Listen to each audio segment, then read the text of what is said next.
자, 여러분, 당근마켓에서 중고 물건만 사고 파시나요? 저는 당근마켓에서 수박, 복숭아, 멜론 같은 농수산물들을 판매하고 있습니다. 수박 한 상품으로 일주일 만에 300만원, 멜론 한 상품으로 500만원 수익을 내기도 했고요. 농수산물 판매를 시작한 지 첫 달에 순수익 2천만원을 달성하게 되었습니다. 그런데 저는 직접 농사를 짓지도 않습니다. 과일을 집에 쌓아두지도 않습니다. 포장이나 배송도 제가 하지 않습니다. 저는 당근마켓에 상품을 올리고 주문을 받으면 산지에서 고객에게 바로 배송해주는 초고마진 방식의 농수산 위탁 판매를 하고 있습니다. 그런데 여러분들이 저처럼 똑같이 당근에 농수산물을 올린다고 해서 바로 초고마진을 가져갈 수 있는 건 아닙니다. 당근마켓에서 농수산물로 돈을 벌기 위해서는 판매 방법보다 먼저 물건을 가져오는 구조를 만드셔야 됩니다.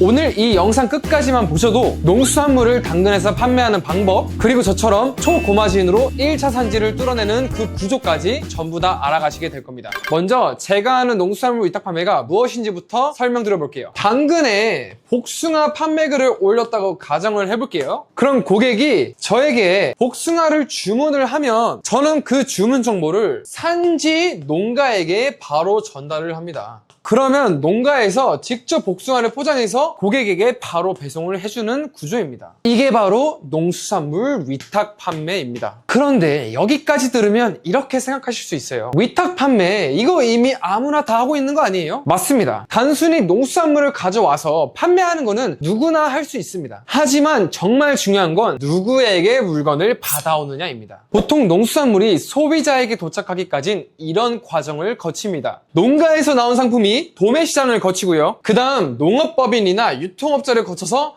온라인 판매자에게 전달이 됩니다. 사람이 한 명 거칠 때마다 당연히 마진이 붙습니다. 하지만 저는 중간 유통업자에게 물건을 받아오지 않습니다. 바로 전국에 있는 1차 산지 농가와 직접 거래합니다. 이 중간 단계만 사라져도 매입 가격 자체가 달라집니다. 그래서 농수산물 판매에서 중요한 것은 비싸게 파는 것이 아닙니다. 내가 가져가는 마진은 판매가가 아니라 이 유통 구조에서 나옵니다. 그런데 여기서 이런 의문이 생길 수 있습니다. 농가에서 저 같은 초보자에게 물건을 과연 줄까요? 여러분, 농가 입장에서도 판매자가 필요합니다. 농부님들은 좋은 농산물을 생산할 수 있지만 온라인에서 상품을 홍보하고 판매하는 방법까지 아는 경우가 많지 않습니다. 판매자는 산지에서 좋은 가격으로 상품을 받고 농가는 새로운 판매처를 얻고 고객은 신선한 식품을 산지에서 바로 받습니다. 그렇다면 판매할 수 있는 플랫폼도 많은데 왜 굳이 당근에서 판매를 해야 될까요? 제가 당근을 추천하는 이유는 딱 3가지입니다. 첫 번째, 농수산물은 이미 수요가 있습니다. 복숭아, 수박, 감자, 고구마, 사과 같은 상품들은 사람들에게 새롭게 설명할 필요가 없습니다. 고객들은 이미 알고 있고 특히 제철이 되면 사람들이 먼저 찾아와요. 새로운 유행 상품을 억지로 만들 필요 없이 계절에 맞는 상품을 올리기만 하면 끝입니다. 두 번째, 복잡한 사진 상세 페이지가 필요 없습니다. 쿠팡이나 스마트 스토어에서 판매하려면 상세 페이지를 만들고 검색할 키워드를 찾고 상품 순위를 올리는 작업까지 해야 됩니다. 벌써 피곤하죠? 하지만 당근은 사진 한 장과 글 하나면 끝이에요. 그럼 사진은 어디서 갖고 오냐? 바로 농가에서 직접 보내주고요. 글 같은 경우도 예를 들어 신비복숭아라고 입력을 하면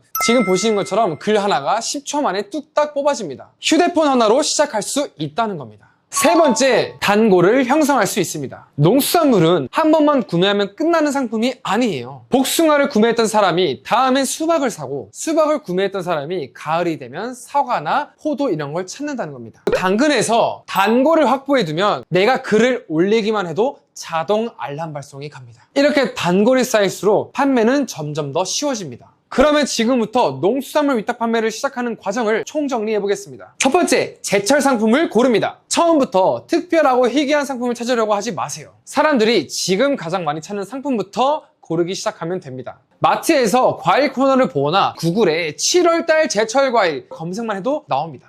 현재 어떤 농수산물들이 많이 보이는지만 확인해봐도 판매할 상품에 힌트를 얻을 수 있습니다. 자, 두 번째, 1차 산지 농가를 찾습니다. 여기가 가장 중요한 단계입니다. 일반적인 위탁 판매 오픈 채팅방이나 중간 유통업자에게 상품을 받으면 시작은 편할 수 있겠죠. 근데 내가 가져갈 수 있는 수익은 확 줄어들게 됩니다. 우리는 직접 농가분들이 커뮤니티 활동을 하는 곳에 침투를 해서 연락처를 확보를 할 겁니다. 그리고 농가에 연락을 해서 발주를 넣어드리면 발송이 가능하냐 협의만 하면은 끝납니다. 세 번째, 당근에 상품 등록을 합니다. 자, 이때 사진은 투박한 사진들을 활용하는 게 좋습니다. 당근에선 실제로 산지에서 보내는 느낌을 줘야만 판매가 일어납니다. 그렇게 주문이 들어오면 주문 정보를 정리해서 농가에게 전달만 하면 끝이 납니다. 여러분, 대부분 온라인 판매를 시작할 때 어떻게 해야 비싸게 팔지만 고민을 합니다. 하지만 높은 마진을 가져가고 싶다면 판매 방법보다 먼저 매입 구조를 바꿔야 합니다. 지금 제철인 농수산물을 하나 고르고 그 상품을 생산하는 농가 한 곳부터 찾겠다.